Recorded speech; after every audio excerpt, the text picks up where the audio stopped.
everyone, I hope you all are healthy, happy, and safe, and also enjoying all my recipes. तो आज की जो रेसिपी है वो है ताहिनी सॉस।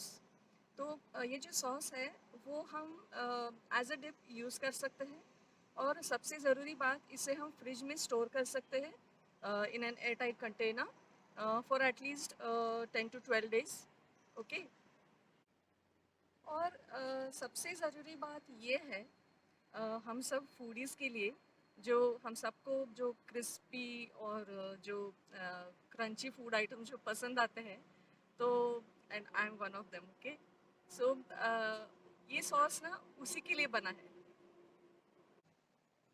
तो कैसे बनता है ये सॉस, इसके लिए मैंने कौन सा इंग्रेडिएंट यूज़ किया है, इसके लिए आपको ये रेसिपी ज़रूर देखनी पड़ेगी।